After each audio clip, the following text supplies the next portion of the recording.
요즘 들어 9시에는 많이 밀리거나 많이 오르거나 하더라도 제가 좀 무표정하게 방송을 해야 될 것 같아요.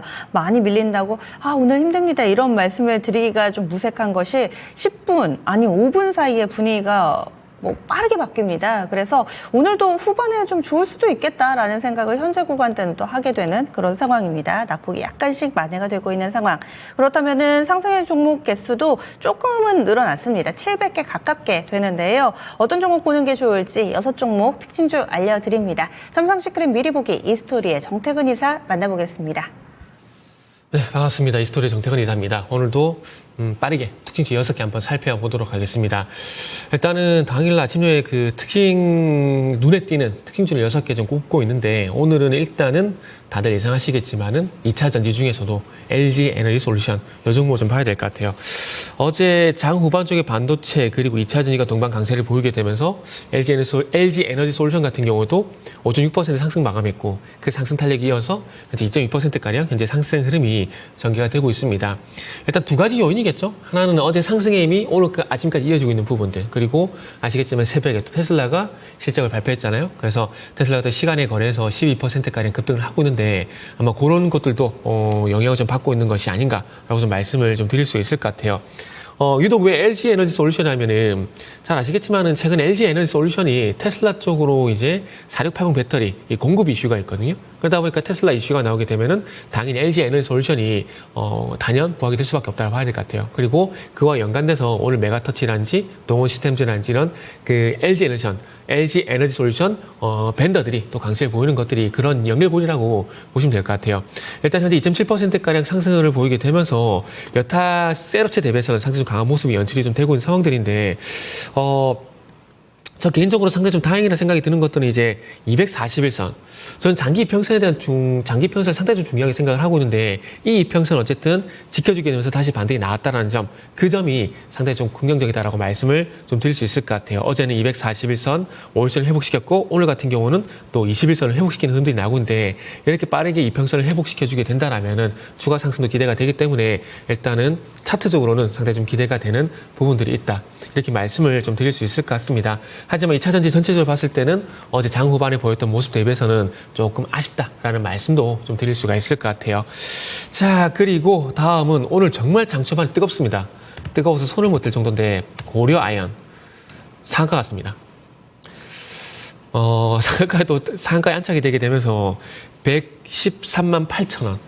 방송 전에 이제 우리 박성재 앵커님과 또 이렇게 감론을박이 좀 있었는데 정말 이해 안 돼요. 이해할 수가 없습니다. 근데 이렇게 이해를 해야 될 것 같아요. 이렇게 자금을 그리고 주가를 띄움에도 불구하고 분명히 속된 표현을 쓰면은 뽑아먹을 게 있기 때문에 이런 현상이 나오는 게 아닌가라고 좀 봐야 될 것 같아요. 공개 매수에 이어가지고 장내 매수까지 나설 거라는 얘기가 있거든요. 그러면서 장내 매수 나서게 되면서 자살 소각이 되는 얘기도 나오고 소각이 되는 얘기도 나오고 있는데 어쨌든 중요한 건 공격적으로 장시가도 그렇고 최시가도 그렇고 공격적으로 매수를 하게 되면은 유통주식수는 줄어들 수밖에 없습니다. 유통주식수가 줄어들게 되면은 당연히 가격은 올라갈 수밖에 없겠죠. 그래서 지금의 상한가는 고려한의 어떤 본질적 가치보다는 이런 수급적인 요인, 유통주식수 부족 이런 것들을 해석을 해야 되지 않을까라는 생각이 들고요. 어쨌든 저 개인적으로는 아마 최시가가 이기지 않을까라고 조심스럽게 생각을 하고 있는데 죽자고 덤비는 사람이 이길 수가 없습니다. 없어요. 그래서 그런 관점에서 보게 된다라면은 이 최시가가 절대 포기할 가능성 없다고 보거든요. 이렇게 본다라면은 참 어디까지 주가가 올라갈지 참 기대가 된다라기보다는 어디까지 올라갈지 참 개인적으로 상당히 많이 궁금합니다. 그래서 오늘 장 초반에 고려한 상한가에 좀 안착이 됐다는 부분들 말씀드릴 수 있을 것 같고요. 가지고 계신 분들은 혹시 가지고 계신 분이 있을지 모르겠지만 가지고 계신 분들은 축하한다고 말씀을 좀 드리도록 할게요. 자, 다음은 또 이제 테마입니다. 오늘도 시장 장초반 변동성이 있다 보니까 테마주들이 전반적으로 강세인데 고려산업을 포함한 곡물 관련 종목들이 오늘 테마 쪽에 좀 상위에 올라와 있는 상황이라 보시면 될 것 같아요. 사료주라고 좀 보시면 될 것 같은데 고려산업뿐만 아니라 화면 보시면 아시겠지만은 한탑, 미래생명자원, 한일사료, 대두산업 대표적인 사료 관련주라 볼 수가 있겠죠. 지금 러시아가 이제 흑해 연안에서 우크라이나 항구에 대한 공습을 강화했다는 소식이 전해지게 되면서 또 이제 사료 관련된 종목들이 강세를 보이고 있습니다. 일단은 전체적인 어떤 그 우크라이나 그 헤르손 지역이 상당히 토지가 좋아요. 그러다 보니까 곡물이 상당히 잘 자라는데 거기가 밀 생산지거든요. 그래서 그쪽을 통해서 밀 수출을 진행하고 있는 그쪽을 통해서 아래쪽에 이제 크림반도 부근에 있는 이런 오데사 이런 항구를 통해서 수출을 좀 하고 있는데 어쨌든 이런 것이 차질을 빚게 되면은 곡물 가격이 올라갈 거다라는 기대감 때문에 오늘 사례 관련된 종목들이 좀 강세를 보이는 것이 아닌가 좀 볼 수 있을 것 같고요. 이 테마가 얼마나 지속이 될지는 장담을 하기 좀 쉽지가 않을 것 같아요. 그냥 주가가 급등이 나고 난 다음에 조정이 나오게 되면은 매수했다가 급등이 나오게 되면 팔고 그리고 조정이 나오게 되면 샀다가 급등이 나면 팔고 이런 패턴을 가져갈 수밖에 없을 것 같아요. 그래서 이런 종목은 다시 꼭 말씀드리고 싶은 부분이 추격 매수는 하면 안 된다. 이 말씀을 꼭 드리면서 고려산업은 마무리하도록 하겠습니다. 자, 그리고 하나 앞에 빠뜨렸네요. 드리머스 컴퍼니. 드리머스 컴퍼니. 요새 저도 노래를 어제 들어봤어요. 아파트는 노래를 어제 들어봤는데 정말 노래를 뭐라 해야 될까요? 정말 따라 부르기 쉽게 흥얼거리기 쉽게 만들었다? 노래가 좋고 안 좋고를 떠나서 우리나라 사람이 아니더라도 영어를 모더라도 흥얼거리기가 너무 쉽다라는 생각이 좀 들더라고요. 그래서 아마 그게 어떤 킬링 포인트지 않나라는 생각을 좀 해봤는데 원래는 잘 아시겠지만 YG엔터가 대장이죠. YG 플러스가 대장이죠.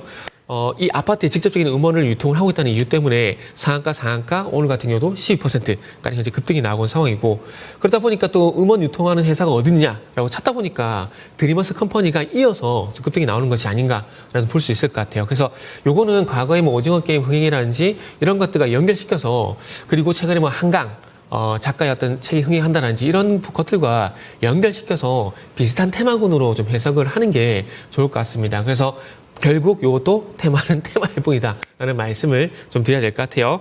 자, 그리고 코콤. 사실 드론 관련주인데요. 드론 관련주는 사실 베셀이 대장입니다. 근데 동전주예요. 그래서 동전주 제가 개인적으로 좋아하지는 않거든요. 그러다 보니까 대안을 이제 코콤을 말씀드리는데 자폭 드론을 도입을 한다. 그리고 정부에서 또 자폭 드론 외에도 성층권, 태양광 드론 상용화를 또 내후년 추진한다는 얘기가 있는데 이런 드론 관련된 이슈가 나오다 보니까 이런 코콤 같은 그리고 베셀 같은 드론 관련된 종목들이 좀 강세를 보이는 것 같아요. 지난주부터 시장이 전반적으로 이제 원전주도 그렇고 테마가 돌아가면서 순환매를 보이고 있는 상황들인데 결국 이 테마가 강세를 보인다는 것들은 개인들이 매매하기 쉽지 않다라는 장세입니다. 그렇기 때문에 요 코콤도 말씀드리지만은 항상 테마주는 조심해야 된다는 말씀을 다시 한번 또 드려야 될 것 같고요. 그래서 어쨌든 어제에서 오늘도 이 드론 관련 종목들이 현재 강세를 보이고 있는 상황들이고 오늘도 장초반은 또 어떻게 될지 모르겠어요. 장후반은 어떻게 될지 모르겠지만은 장초반에는 여전히 또 테마주가 강세를 보이겠다라고 말씀드릴 수 있을 것 같고요. 마지막으로 이제 오늘 실적 발표한 SK 하이닉스 보도록 하겠습니다. 하이닉스가 어쨌든 저 개인적으로는 시장 예상치에 부합을 했다라고 좀 말씀드리고 싶거든요. 7조 300억 원을 기록을 했는데 6조 7천억 정도 예상이 됐었다가 실적 발표가 다가오게 되면서 지난주부터 6조 7천억에서 7조가량 또 이제 가이던스 사양 조정하더라고요. 아무래도 삼성전자가 일단 공급에 대한 부분도 좀 지연이 되다 보니까 아마 그런 것들을 반영해서 조금 이제 가이던스 사양 조정한 게 아닌가 그런 말씀을 좀 드릴 수가 있을 것 같습니다. 그래서 7조 원가의 실적이 나오게 되면서 삼성전자 반도체 부분을 거의 제졌다라고 보는 게 맞는 것 같아요. 한 5조 정도 저는 예상을 하는데 시장에서 한 4조 정도도 예상을 하더라고요. 그러면은 3조 원가량의 차이가 나는데 이 격차를 과연 4분기 그리고 내년 초반에 극복을 할 수 있을까라는 점을 보게 된다라면 반도체 쪽은 특히나 메모리 쪽은 삼성전자가 1등 프리미엄이 사라졌다는 게 가장 큰 악재고 그리고 당분간 이 메모리 부분 같은 경우는 하이닉스가 주도를 할 수밖에 없다는 말씀을 좀 드려야 될 것 같습니다. 그러면서 관전 포인트는 과연 얼마나 빠르게 20만 원을 돌파를 시킬 것인가 그거를 한번 보시라는 말씀을 드리면서 마무리하도록 하겠습니다. 6종목 봤습니다. SK 하이닉스 말미에 소개를 해주셨는데요. 이 실적과 관련된 부분들 좀 더 면밀하게 분석해보는 시간 점상 시크릿 본편에서 이어질 예정입니다. 괜찮았는데 현재 시세가 그렇지 못해서 이 외면하는 시장에 대한 이유들 앞으로의 전략들 알려드리니까요. 궁금하신 분들 많이 참여해주시기 바랄게요. 유튜브 토마토증권 채널에서 보실 수 있습니다. 지금까지 다양한 투자 판단에 대한 도움 말씀드렸습니다. 종목은 상승 하락을 보장하지는 않습니다. 함께해 주신 여러분 고맙습니다.